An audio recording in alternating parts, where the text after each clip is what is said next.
Thank you so much, Rabbi Mark. It's really a treat to be reunited here and also a treat to be with you, Rachel, and with all of you. And for those of you who just joined, I'm Alison Cohen or Allie. My pronouns are she, her, hers. And today I'm calling in from the lands of the Massachusetts, Wampanoag, and Nipmuc peoples, also known as Boston, Massachusetts. And it's a joy to be visiting here and also to be able to, thanks to Zoom, connect with all of you in this way from wherever each of us is on the many corners of this planet. So let's just take a moment or two to arrive together as we settle in as a kahila, as a community, and as we continue to welcome this new month of Tevet. If it feels right to you, you might shake out the body a little bit or make some movements that just support you in arriving a bit more fully here. And maybe that's raising the arms above the head or crossing the midline of the body, or in some way, just remembering, all right, this whole body, and may I attune to it and sense into what it would benefit from in this moment. And maybe that's some facial yoga. Maybe that's the subtle movements of the breath, deepening the inhale, lengthening the exhale. And if it feels right, you might rest a hand on the heart, the belly, maybe both. Simply honoring Hineni, here I am. Here I am. Showing up for myself, for each of us here. And Hinenu, here we are. Grateful that other members of this community have carved out the time and space to prioritize pausing, being, feeling, and proceeding with presence.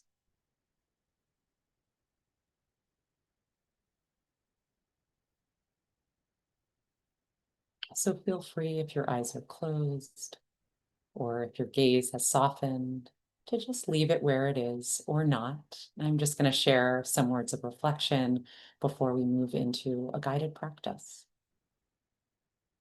And some of you may have been here yesterday at the IJS Daily Sit.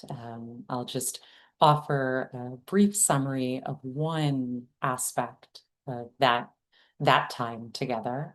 And yesterday at the Wells, Sarah Waxman shared really beautiful insights on this new month of Tevet.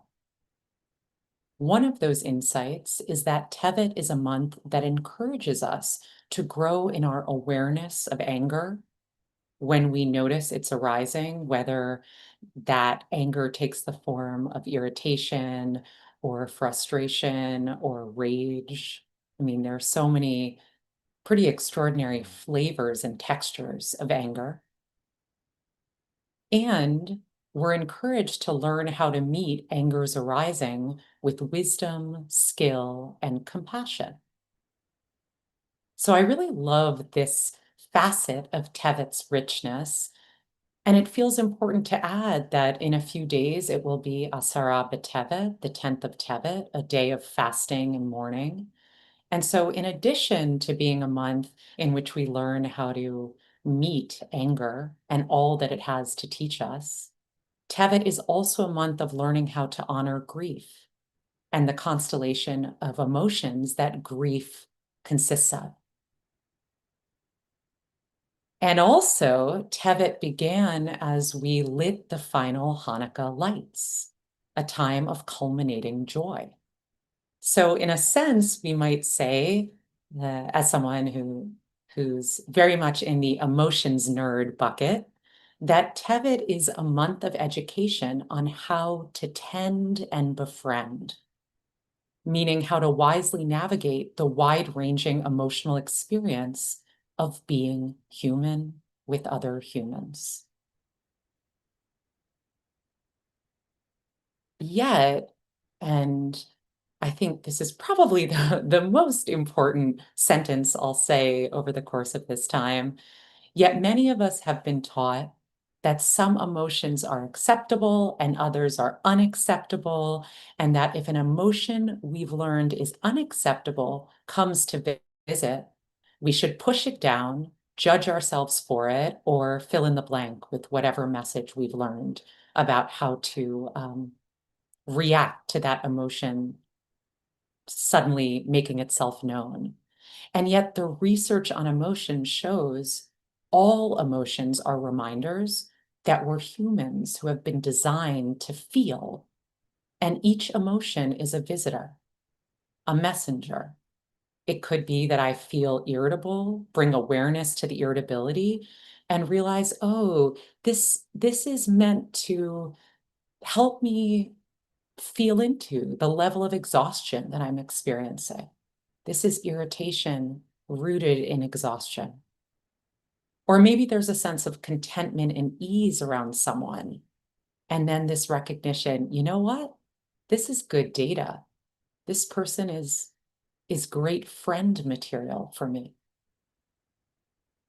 Or it could be that anxiety arises, or anxiety shows up in the chest, in the belly, in the hands. And it's a clear signal that it's time to talk to a trusted mentor, to a friend, to a mental health professional.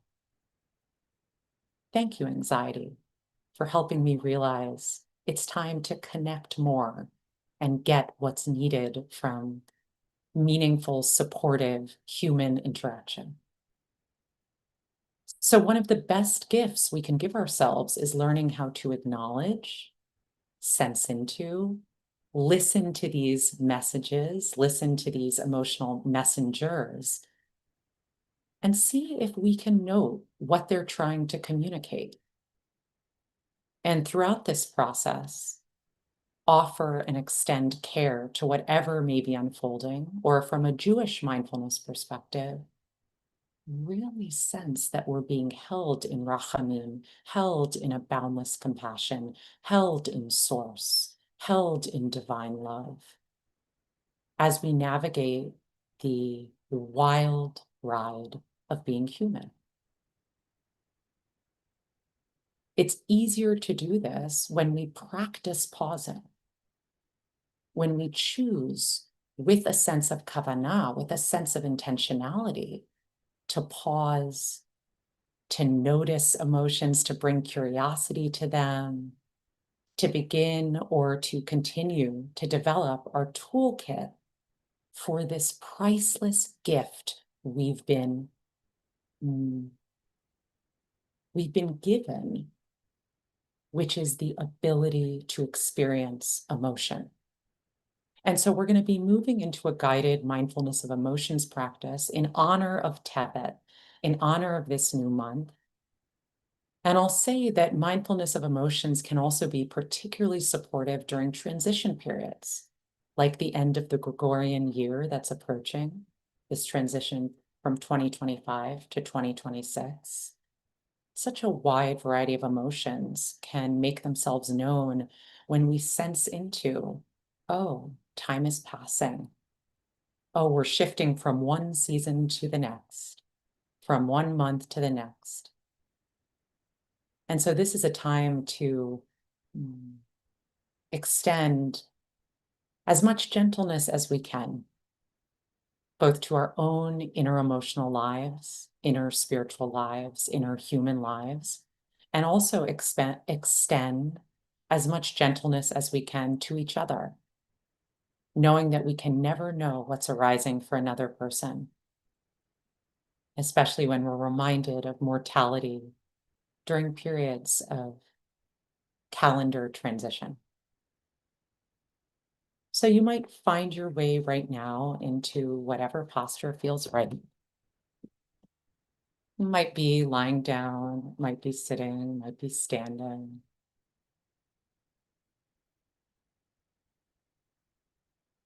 Noting that we're shifting into a posture that supports awakened awareness, that supports compassion, And so it can be helpful if the posture has these qualities of wakefulness and relaxation. No need for rigidity. Instead, a chance to arrive in a kind, gentle, and alert way. I'll be guiding us through for the next 12 or so minutes.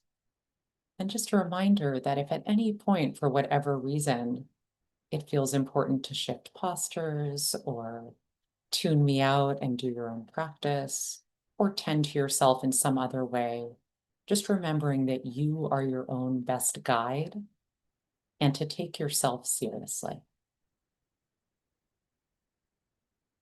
So you might close your eyes or soften your gaze or turn inward in whatever way is supportive for you as we make the choice as a kahila, as a community, to meditate together,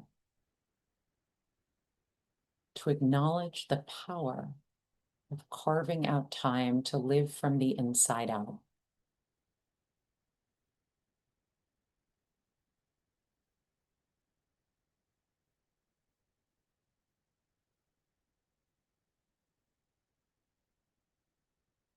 And arriving doesn't happen immediately or suddenly, it's a process. And so each of us in our own way will continue right here, right now, to arrive, sensing, oh, being held by the earth beneath the body, held by the chair or the cushion, whatever your body might be resting on, maybe the sofa or your bed, held by this community.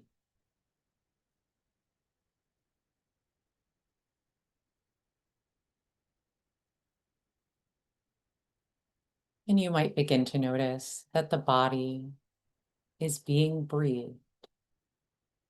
Inhale, becoming exhale. Outflow, becoming inflow. Held, supported, breathe.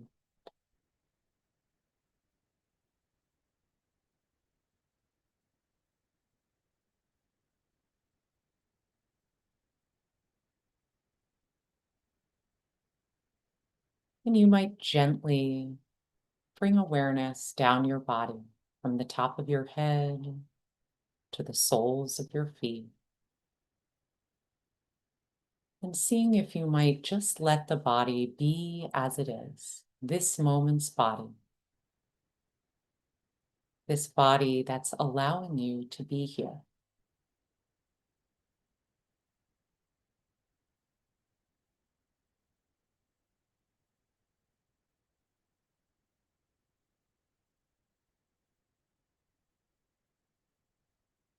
And thoughts may be going this way and that way, to the future, to the past, to judgment, to fantasy, to this story or that story. And that's just the nature of the mind. So you can simply note that that's what's unfolding and gently label it, just lightly, thinking,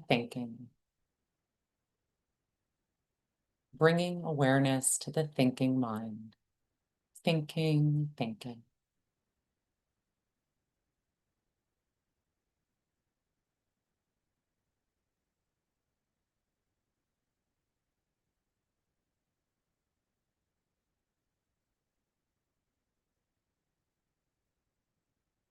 And if you'd like to, you could bring a caring attention to an anchor or home base. It might be that you rest a hand on the belly, sensing, oh, this is the breath at the belly. These are the sensations of breathing here. Or the sensations of breath at the chest, nostrils, perhaps the whole body breathing itself. Or your anchor might be the feeling of your hands wherever they're resting.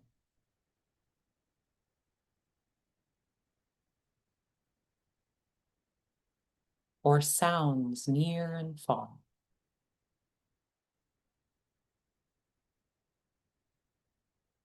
Or the feeling of your feet connected to the floor, to the earth. Just choosing one and taking the next few moments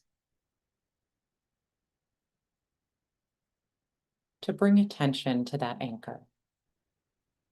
An anchor that you can rest your attention on in any moment when the heart, body, mind would benefit from rest,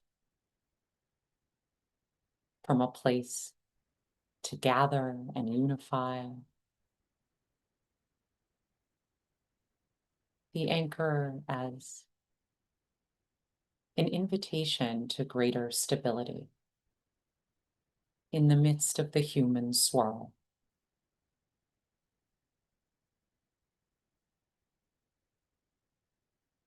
Knowing that you can return to this anchor at any point during this practice or in your day-to-day life.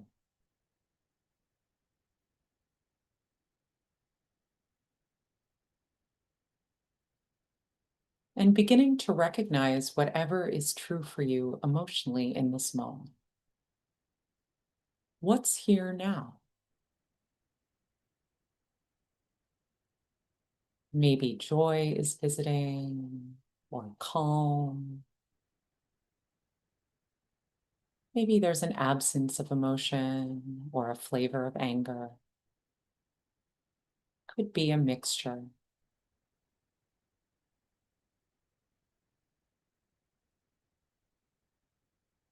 Bringing kind, curious awareness to any noticeable emotional visitors.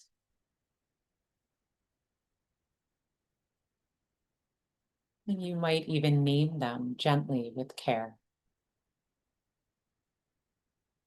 Greeting these energies or a particular emotional energy by name.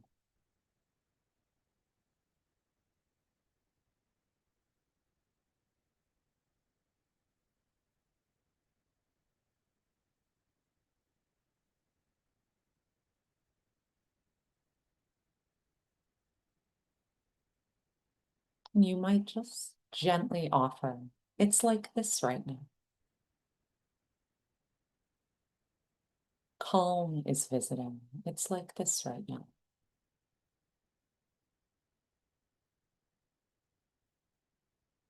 Frustration is visiting. It's like this right now.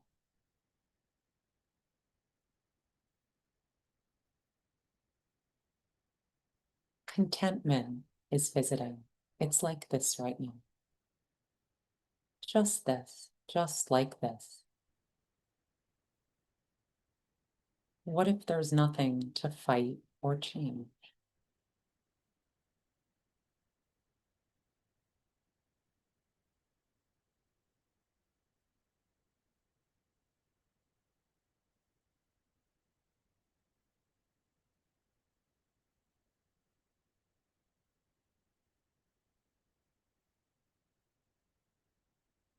Emotional energies love to be recognized and allowed.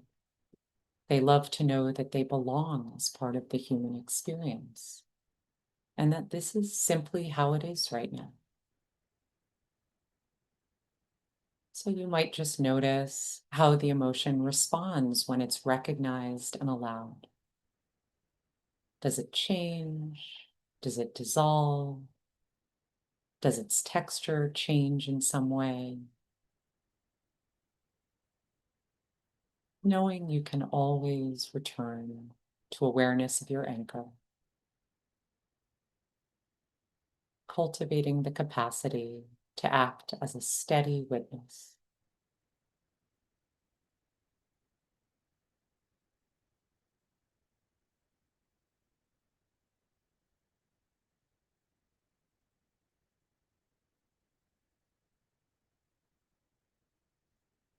If it's an emotion that feels more challenging to meet, you might bring kind interest and care to it and some curious energy, asking it, what do you need?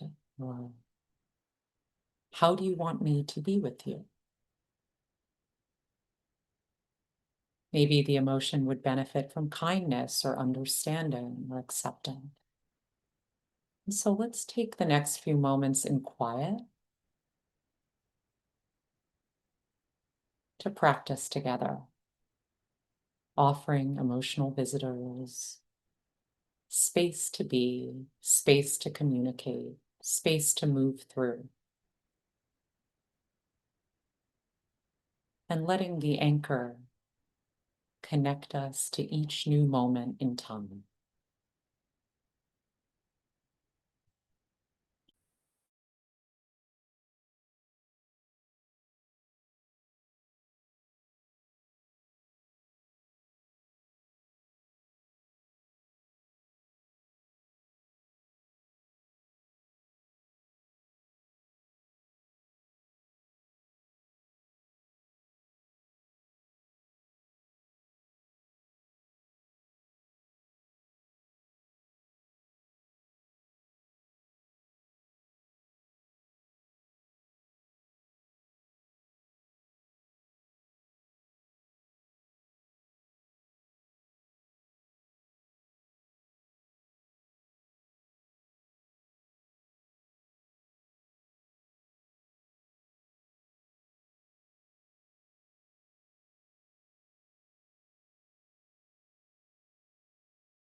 Thank you, Source of Life,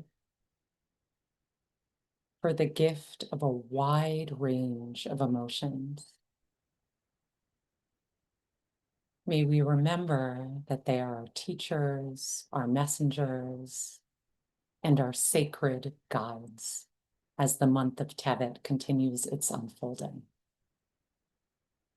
Thank you all so much for your practice and for choosing to carve out time and space for this kind of sacred spiritual community.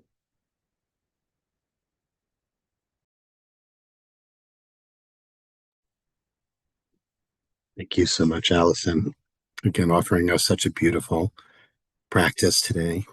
And friends, we seal it as we do each day by having created this space, welcoming in all the feelings of grief or anything, any attendant feelings associated with any loss. So for those of you who have suffered loss or are in mourning, if it's an anniversary of a loss, a yard site, or if it's your custom to participate in the mourner's cottage, we invite you to do so, and especially to uh, name those who you're honoring today and holding in your hearts, whether in the chat or where you are or after we recite Kaddish. Thanks to Rachel for sharing the words and the transliteration on the screen. And if you're joining me, please rise in body or in spirit, and you can unmute at this time. Buchdahl, Kadash, Hey Rabba, Amen. Dibra, Hirate,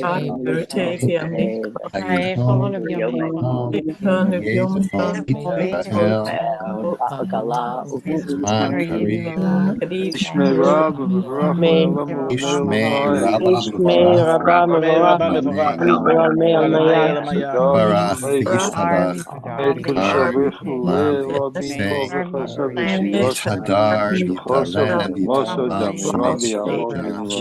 Riku, Elam,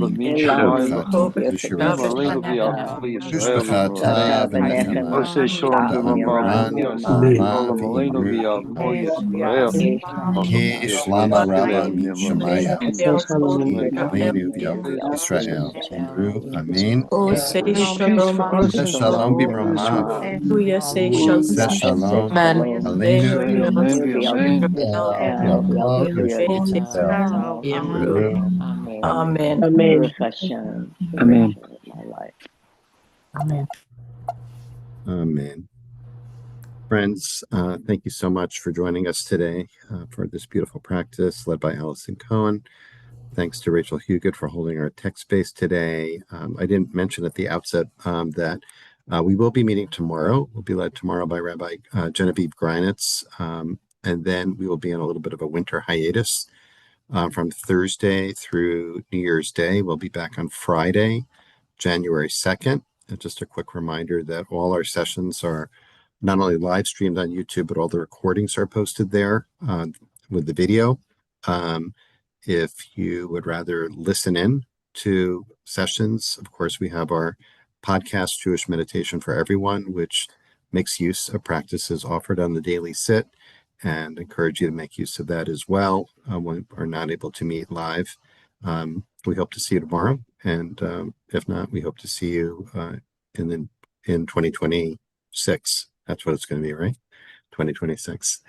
And if you have a question you'd like to ask Alison, please put it in the chat, and I will keep an eye out for questions. Thanks to Rachel for putting Alison's website and the link to sign up for the Two Wings Mindfulness newsletter in the chat. Thanks, Rachel, for that.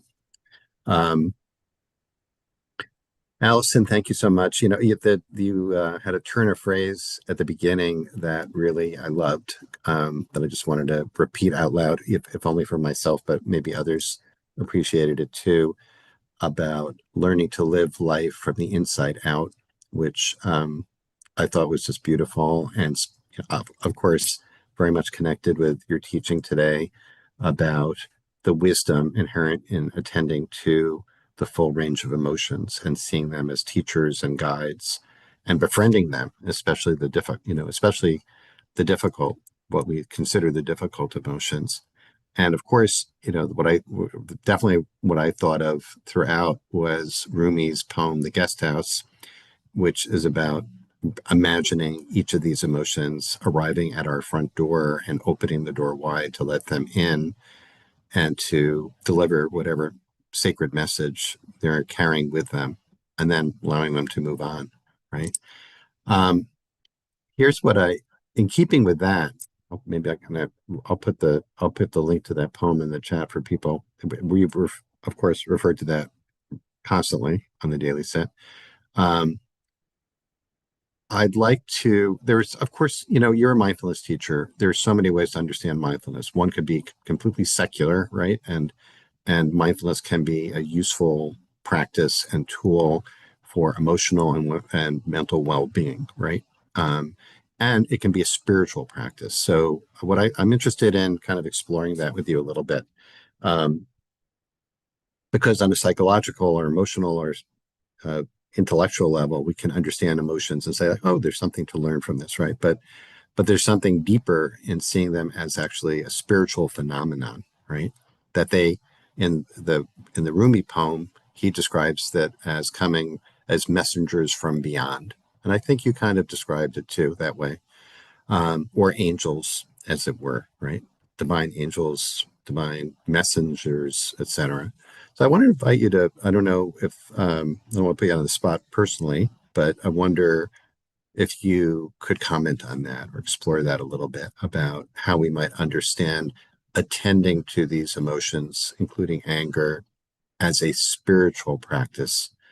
And I'll just tag on to that. You did say that you did describe um, meeting these emotions in a field of, I don't remember if you said kindness or compassion or love, but in a context, in a loving context. So that feels to me like part of what we're talking about. What do you think? Well, it was interesting listening to you pose this question, Rabbi Mark, about seeing emotions through a spiritual lens. And I found myself really wanting to ask you because it felt like it was coming from a place of deep knowing and personal experience. If you've had a time, either recently or earlier in your life, where there was this clarity, oh, this experience of emotion is one of a deep spiritual, yeah, Yeah. Okay. Nicely done.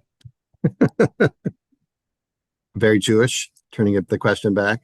yeah, So, first of all, since you're asking, I will answer personally. Yeah, yeah, I mean, of course, for much of my adult life, I don't think I had any clue whatsoever about my emotions into midlife. Um, I won't generalize from that, but that's true for a number of people.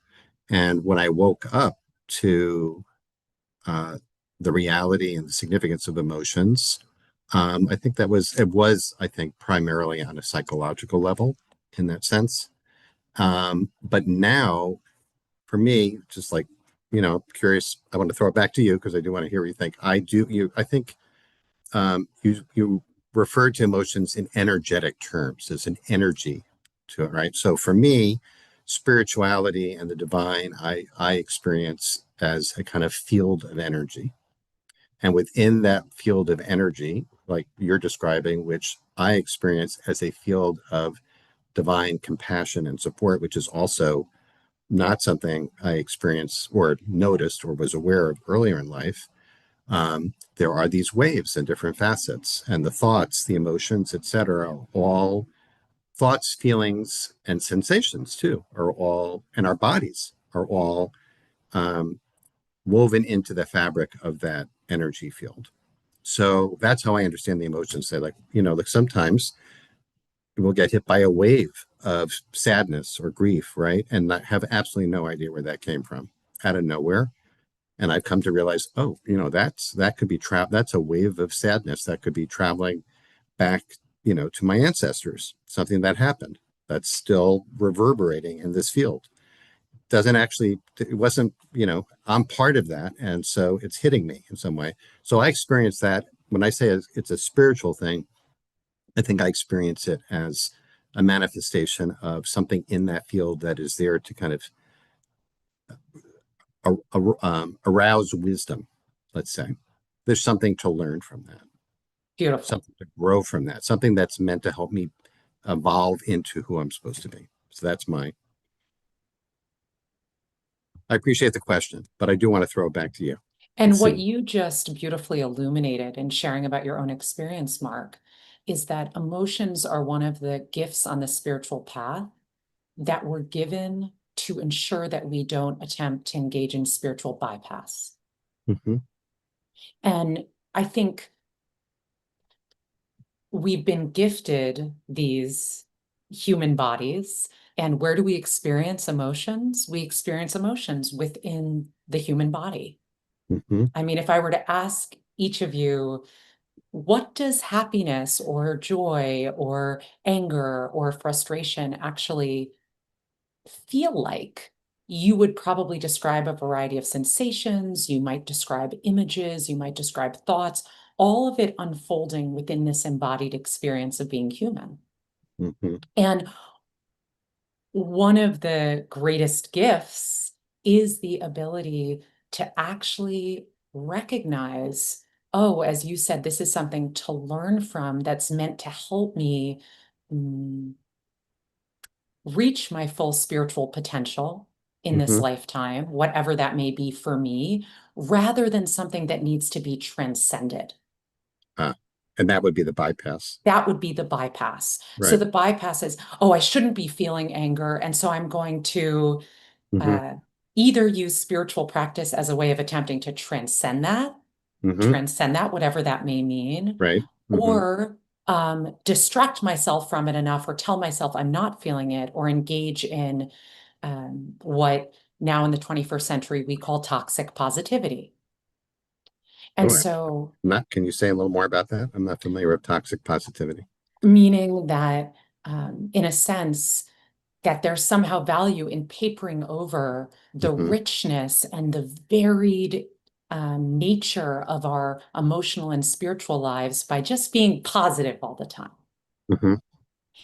And that in doing that, we're cutting ourselves off from the fullness of our humanity and the Mm-hmm. fullness of others' humanity. And that one of the greatest blessings of Jewish tradition is that we're constantly gifted opportunities, whether it's, I saw there was a question about why anger in Tibet, and there are Kabbalistic roots to that. Mm-hmm. There's an understanding that each month gives us the opportunity to explore different emotional facets of being human. So that's just my 2 cents on that, though we could say more. And that Judaism says you are B'Tselem Elohim, and you are in the image of the source of life, meant to be full throttle human. And that includes and uplifts emotionality. And I just want to say such a deep thank you for all of the kindness in the chat and the gorgeous Mm-hmm. questions that we're getting. And there's one that I'm seeing right now that feels important to name and respond to, if that's okay. How would you Please go handle for it. anger? Yep.